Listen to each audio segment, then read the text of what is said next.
유니브 클래스 시청자 여러분 안녕하세요. 저는 서울대학교 인문계열 2학번 정지웅이라고 합니다. 이렇게 다시 만나게 돼서 반갑고요. 오늘 6월 모의고사를 다들 보셨을 텐데 감정적으로 크게 연연할 시험은 아니고 딱 중간 점검, 앞으로의 방향성을 어떻게 잡아야 하는가를 찾기 위한 시험이라고 저는 생각을 해요. 저번에 수험생 노트에서 제가 정시 파이터로서 공부 방법들을 조금 알려드렸었는데 어느 학생들이든 기출문제를 공부해야 된다는 생각은 가지고 있을 거예요. 하지만 기출문제를 어떻게 다루느냐에 따라서 방향성이 굉장히 달라지기 때문에 오늘 제가 기출문제집으로 어떻게 공부를 했는지에 대해서 알려드리려고 합니다. 전체적으로 보면은 딱 50%? 55%? 그 정도 되는 것 같고 상반기 3월에서 한 5월, 6월까지는 80% 정도는 기출을 공부를 했던 것 같아요. 나머지 20%도 사실상 개념서라서 문제풀이는 기출 위주로 했다고 보시면 되고요. 기출문제를 푸는 것은 수능 공부에 접근하기 위한 가장 기본적인 방식이라고 생각을 해요. 수능뿐만 아니라 어느 시험에서든 출제의 기조를 알 수 있는 가장 빠른 방법이고 가장 정확한 방법이라고 생각을 하고요. 아무래도 수능 준비를 할 때 풀 수 있는 가장 퀄리티 있는 문제들이라고 생각을 해요. 수능 같은 경우는 단기간에 보는 시험이 아니잖아요. 몇 년간의 공부한 것들을 다 쏟아내서 봐야 하는 시험인데 지금까지의 풀이 방식에 익숙해지지 못해가지고 신유형 이라던가 조금만 어려운 문제가 나와도 휘둘려가지고 자신의 100%를 발휘 못할 가능성이 있어요. 저는 그런 사태가 일어나지 않도록 기존의 기조에는 일단 익숙해지자라는 마음으로 문제를 체화하기 위해서 기출문제를 풀었습니다.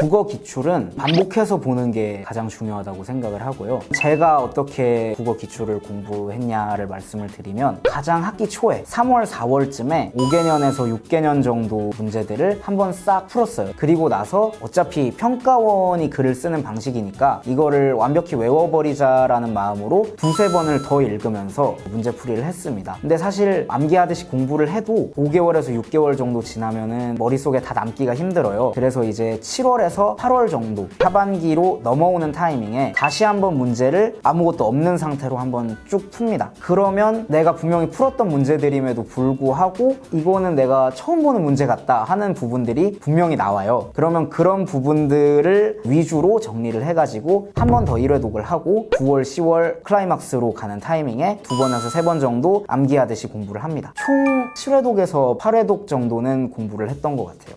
문학 같은 경우는 진짜 암기라고 생각을 하고 풀었어요. 수능에 기존에 출제됐던 문학들이 다시 2번, 3번 나오는 경우들이 종종 있잖아요. 기출 중에서도 중요도가 높다, 문학적으로 다시 나올 가능성이 있는 문제들이다 하는 문제들은 특히나 더 중요하게 달달 외워버리자 하는 식으로 공부를 했었고 나머지 작품들, 다시 나올 가능성이 부족한 작품들의 경우에도 혹시 모르니까 암기를 해버리자 라고 해가지고 문학은 거의 암기하다시피 공부를 했습니다. 그리고 독서 같은 경우는 암기하는 건 의미가 없겠다라고 생각을 해가지고 외운다기보다는 평가원의 흐름에 익숙해지자라는 느낌으로 공부를 했습니다. 수학은 저도 아무래도 인문 계열생이고 하다 보니까 가장 취약한 과목이었어요. 수학 같은 경우는 기조가 크게 바뀌지 않더라고요. 기껏해야 킬러가 나오는 파트가 바뀐다거나 그런 경우고 기본적으로 어떤 문제가 나오는가 자체는 비슷해요. 수학은 특히나 길게 잡고 다른 과목들은 이제 4개년, 5개년 정도 공부를 했었는데 수학은 7개년. 킬러 문제 같은 경우들은 10개년에서 나오는 킬러 문제 같은 것들도 발췌를 해서 공부를 했었고요. 저녁에 딱 2시간 동안 수학 킬러를 4, 5문제 정도 기출 문제에서 발췌를 해가지고 킬러 문제 풀이를 공부를 했었습니다.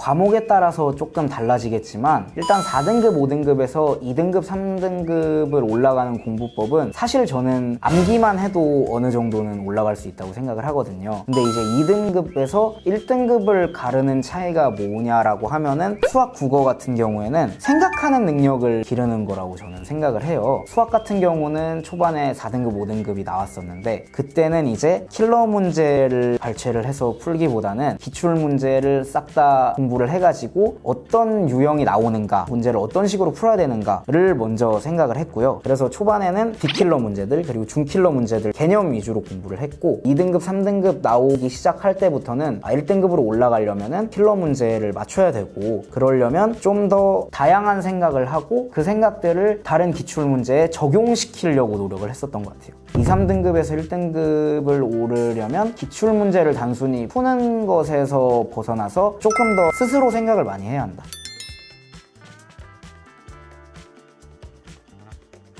일단 기출에 도움을 많이 받았습니다. 사회문화 같은 경우는 극단적으로 나눠보자면 개념이랑 도표 딱 이렇게 두 파트로 나눌 수가 있을 것 같아요. 개념을 암기를 제대로 못했으면 도표를 아무리 빨리 풀 수 있어도 의미가 없고 그렇다고 개념만 제대로 되어 있으면 도표에서 킬러 문제에서 1, 2등급이 딱딱 갈리게 되겠죠. 저는 특이하게 공부를 했던 게 개념을 아예 안 보거나 기출 문제집이나 그냥 문제 모음에 있는 기본 개념 정도만 한번 쓱 훑고 나서 문제 풀이부터 들어갔어요. 그래서 기출 문제를 한번 쓱 풀어보면서 아 문제가 이런 식으로 나오는구나, 요런 단어들이 쓰이는데 이 단어들이 문제에서 어떻게 쓰인 거지? 얘네가 왜 이 빈칸에 들어가는 거지? 라고 생각을 하면서 정말 아무것도 모르는 채로 한번 해보고 나서 그러면 당연히 오답 문제들이 엄청나게 많을 거잖아요. 그 오답들을 체크를 하면서 개념 공부를 오답 정리를 통해서 했어요. 먼저 보고 나서 뜻을 이해를 하니까 좀 더 개념이 머릿속에 오래 남았던 것 같고요. 암기를 굉장히 싫어하고 잘 못함에도 불구하고 이런 식으로 문제를 풀어서 사회문화를 만점을 받을 수 있었던 것 같습니다.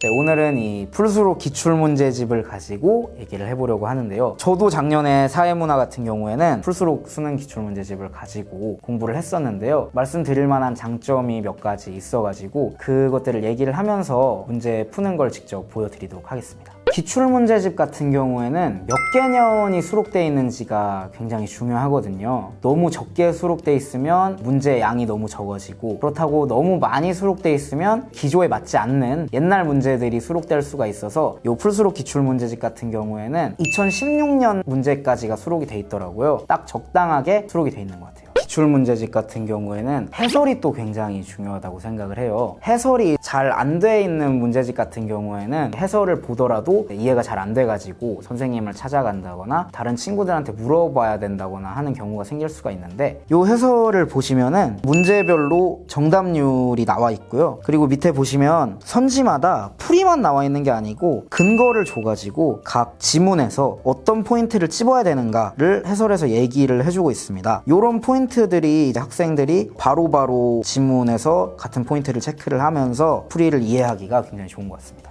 그리고 앞에를 보시면 이렇게 1차별 학습 계획이라고 돼 있어가지고 단원별로 문제가 나눠져 있고요. 또 이 단원을 각각 1일차, 2일차 이런 식으로 일별로 딱딱 나눠놨습니다. 그래서 양 조절을 하기가 굉장히 용이하고 또 이 단원별로 나눠져 있기 때문에 한번 쫙 풀고 나서 내가 약한 단원이 이 부분이구나. 단순히 문제를 시험 그대로 실어놓은 문제집보다 훨씬 더 자세하게 공부를 할 수가 있고요. 이 사회문화의 경우에는 28일로 딱 나누어져 있는데 저 같은 경우는 개념 공부를 병행을 하다 보니까 이거를 28일에 끝내진 못했고 하루는 문제를 풀고 다음 날은 개념을 딱 공부하고 하는 식으로 56일에 끝을 냈던 기억이 있습니다. 이 개념도 정리가 잘 돼 있습니다. 너무 개념이 어려운 파트다 하면은 한번 쓱 읽어보고 나서 기출문제로 들어가기도 했고요. 일단은 사회문화인데요. 제가 개념을 어떻게 공부했는지 개념 파트 하나 하고 도표 공부를 어떻게 했는지 도표 파트 문제 하나 이렇게 두 문제를 보여드리도록 하겠습니다. 작년 수능 1번 문제인데요. 개념 공부를 할 때 같은 경우에는 개념을 모르는 채로 시작을 합니다. 그래서 일단 지문을 쭉 읽었어요. 이 밑줄이 쳐진 부분이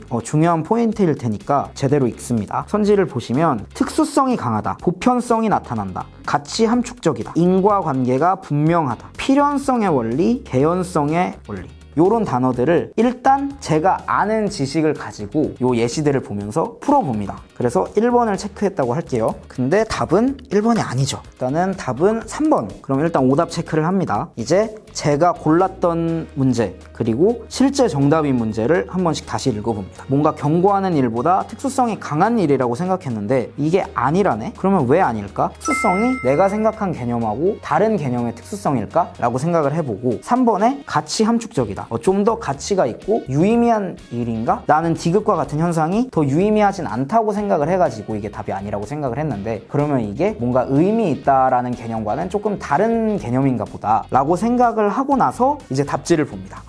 사회문화 현상은 인간의 의지와 가치가 개입되어 나타나므로 가치 함축적이구나. 그러면 제가 뭔가 좀 더 유의미하고 삶에 있어서 의미 있는 현상이 가치 함축적이다 라고 생각을 했는데 그게 아니고 인간의 의지와 가치가 개입되어 나타나면 뭐가 됐든 가치 함축적이라는 거구나 하는 식으로 원래 머릿속에 있던 개념과 실제로 사회탐구에서 원하는 개념의 괴리를 맞춰가는 거죠. 이런 식으로 공부를 하면은 제가 생각했던 5개념이 박살이 나고 문제집에 있는 또 해설집에 있는 개념이 딱 자리를 잡기 때문에 훨씬 더 오랜 시간 동안 이 개념을 머릿속에 유지를 할 수가 있습니다. 그래서 저는 개념 공부를 할 때 이런 식으로 기출문제를 먼저 풀어보고 오답 정리를 하면서 개념을 정리하는 식으로 공부를 했습니다. 이번에는 도표 문제인데요. 도표는 일단은 사회문화에서 무조건 3문제가 지금 출제가 되고 있고 1등급, 2등급을 가르는 킬러 문제죠. 인구 부양비에 관련된 문제죠. 노령화 지수, 총 부양비. 이 도표 공부를 할 때는 기본적으로 개념을 한번 쓱 돌린 상태였기 때문에 개념에 대한 이해가 되어 있는 상태였어요. 키워드들을 보고 이게 어떤 단원에서 출제된 도표 문제구나 라는 거를 알고 들어가시면 아무래도 다른 개념들을 끌어올 필요 없이 그 단원의 개념에서만 딱딱 정리를 할 수가 있으니까 좀 더 편하실 거예요. 이런 키워드들을 보고 체크를 하고 저 같은 경우는 무조건 세로 표를 그렸습니다. 표를 하나 그려서 도표 종류별로 조금 다르긴 한데요. 인구 관련 문제에서는 절대적인 인구수를 파악하는 도표를 하나 더 그려줬습니다.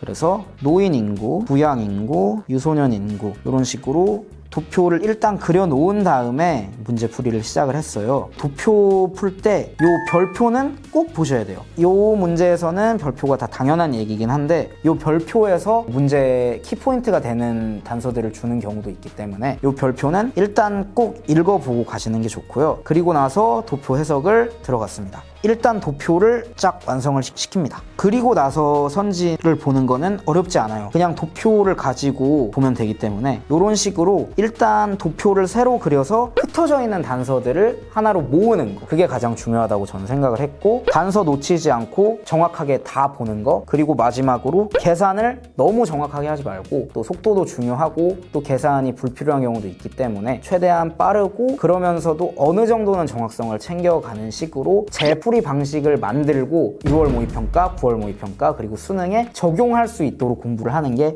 가장 중요한 것 같습니다. 풀수록 기출문제집 같은 경우에는 이렇게 정답률 낮은 문제를 싹 다 모아놨어요. 그러면은 당연히 킬러 문제들도 들어가고 또 개념 문제들 중에서도 굉장히 어려웠던 문제들, 많이 꼬아놨던 문제들도 들어가기 때문에 좀 더 편하게 풀 수 있었던 것 같습니다. 아무래도 이런 장점들이 있어가지고 풀수록 기출문제집을 가지고 좀 체계적이고 정확한 공부를 할 수 있었고요. 풀수록 문제집 덕분에 저는 개념서는 따로 보지를 않았었습니다. 오늘은 이렇게 풀수록 수능 기출문제집을 가지고 기출문제에 대해서 얘기를 해봤습니다. 기출문제는 수능 준비를 할 때 가장 중요한 문제들이라고 저는 생각을 해요. 기출문제를 어떤 식으로 활용하느냐에 따라서 성적이 많이 갈릴 수 있다고 생각을 합니다. 그래서 저 같은 경우는 암기에 굉장히 자신이 없었고 또 암기를 굉장히 못했었기 때문에 기출문제를 통해서 암기를 좀 더 오래 가져가는 방식으로 활용을 했었고 오늘 말씀드린 거는 제가 어떻게 풀었냐에 대해서 말씀을 드린 거니까 이거를 절대적이라고 생각은 안 하셨으면 좋겠고 제가 푼 것들을 어느 정도 수용을 하면서 여러분만의 기출문제 풀이법을 만들어 가셨으면 좋겠습니다. 오늘 6월 모의고사 보시느라 너무 수고하셨고요. 지금까지 정지웅이었습니다. 구독과 좋아요 부탁드립니다.